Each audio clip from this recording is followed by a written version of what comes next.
Welcome to the Freddy Fazbear Virtual Experience.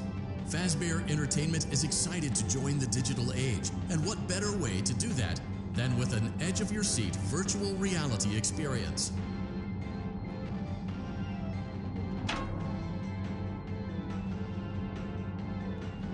We know that Fazbear Entertainment has developed something of a bad reputation over the last few decades, and while it's true that some stories associated with our name were loosely based on actual events, the majority of them were total fabrications from the mind of a complete lunatic. Lawsuits pending. But we aren't above laughing at ourselves. Ha ha ha. That's why we have recreated many of these completely fictitious scenarios, lies, that you've been fed over the last several years into a hilarious VR game, in the hopes that we can finally move past these childish ghost stories and develop a new relationship with you, as well as your kids. Don't forget the merch, perfect for birthdays. So sit back and enjoy a few scares. We do, however, ask that you agree to a simple waiver before you play. It's mostly just legal mumbo-jumbo and isn't at all based on user experiences thus far, or you acknowledge that Fazbear Entertainment is not responsible for accidental digital consciousness transference, real-world manifestations of digital characters, nightmares, night terrors, night sweats.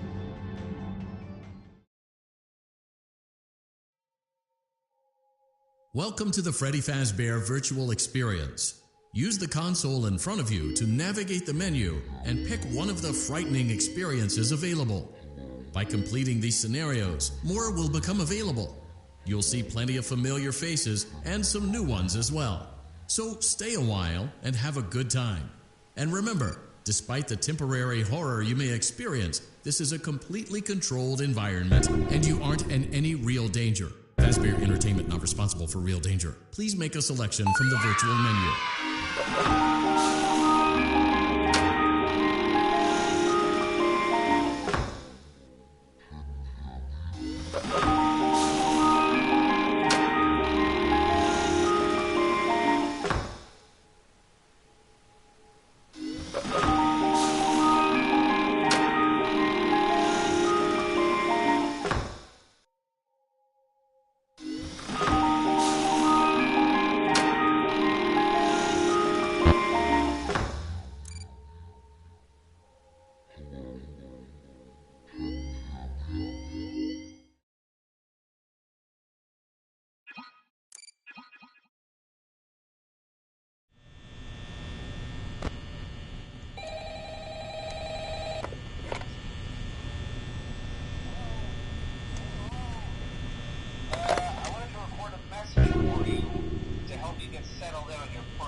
Discovering that damage or death has occurred, a missing person report will be filed within 90 days or as soon as property and premises have been thoroughly cleaned and bleached and the carpets have been replaced.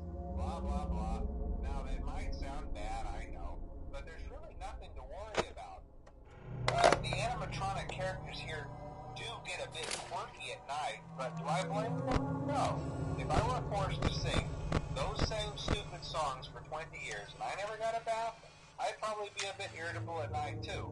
So remember, these characters hold a special place in the hearts of children and we need to show them a little respect, right? Okay. So just be aware, the characters do tend to wander a bit. They're left in some kind of free roaming mode at night. Something about their servos locking up if they get turned off for too long. They used to be allowed to walk around during the day too, but then there was the bite of 87. Yeah, it's amazing that the human body can live without the frontal lobe, you know? Now, concerning your safety, the only real risk to you as a night watchman here, if any, is the fact that these characters, if they happen to see you after hours, probably won't recognize you as a person. They'll most likely see the rules here at Freddy Fazbear's Pizza. They'll probably try to forcefully stuff you inside a Freddy Fazbear suit. Now, that wouldn't be so bad if the suits themselves weren't filled with cross-beams, wires, and electronic devices, especially on the facial area. So you can imagine how having your head forcefully pressed inside one of those could cause a bit of discomfort and death. The only parts of you that would likely see the light of day again would be your eyeballs and teeth when they pop out the front of the mask. Yeah, they don't tell you these things when you sign up. But hey, first station of the breeze. I'll chat with you. Remember to close the doors only if absolutely necessary. Gotta conserve power. Alright, good night.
Congratulations! It appears you have been granted access to additional holiday content.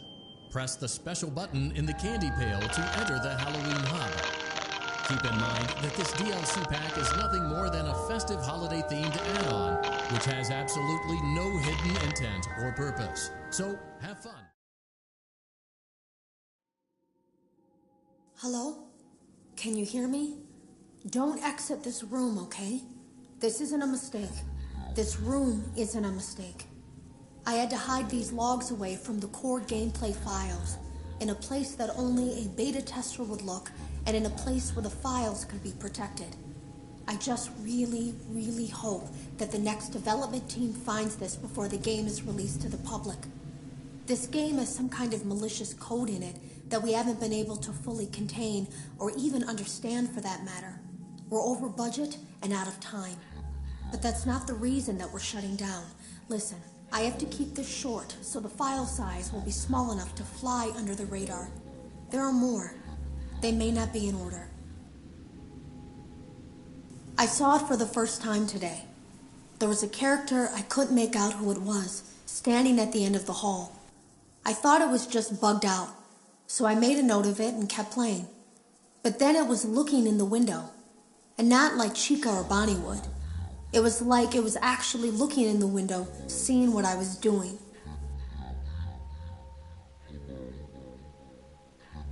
I heard a pretty heated conversation this morning between Dale, our manager, and someone else on the line. It really feels like this project is in trouble, in no small part because of the lawsuit, I'm sure. There has to be a lawsuit, there's no way there isn't. It happened in this building just a few doors down from me. I think it's made worse by the fact that Jeremy tried to tell us something was wrong. But as a dev team, we all just saw it as a challenge to find what the problem was and fix it. Who could have known that? I have to go. Have you ever heard of a guillotine paper slicer? It sounds made up, but it's an actual piece of office equipment. I didn't even know we had one in the supply room. I guess they're more common at businesses that do a lot of graphic design work. I remember seeing one when I was still in school, and even then, I knew how dangerous it looked. I was always afraid of losing a finger. That seems so silly now. Jeremy used to do design work. I guess that's how he knew it was there.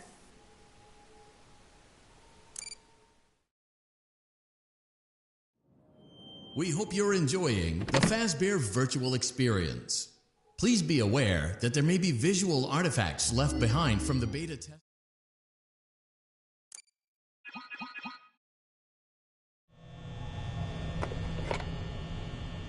Hello? Hello? Well, if you're hearing this and you made it to day 2, congrats. I won't talk quite as long this time since Freddy and his friends tend to become more active as the week progresses. It might be a good idea to peek at those cameras while I talk, just to make sure everyone's in their proper place, you know. Interestingly enough, Freddy himself doesn't come off stage very often. I've heard he becomes a lot more active in the dark, though, so hey, I guess that's one more reason not to run out of power, right? I also want to emphasize the importance of using your door lights. There are blind spots in your camera view, and those blind spots happen to be right outside your doors. So if you can't find something or someone on your cameras, be sure to check the door light. You might only have a few seconds to react. Not that you would be in any danger, of course. I'm not implying that. Also, check on the curtain in Pirate Cove from time to time. The character in there seems unique in that he becomes more active as the cameras remain off for more. Anyway, you have everything under control. Talk to you soon.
Hey, listen, I had an idea. If you happen to get caught and want to avoid getting stuffed into a Freddy suit, try playing dead. You know, go limp. Then there's a chance that maybe they'll think that you're an empty costume instead. Then again, if they think you're an empty costume, they might try to... Yeah, never mind. Okay, I'll leave you to it. See you on the flip side.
Huh.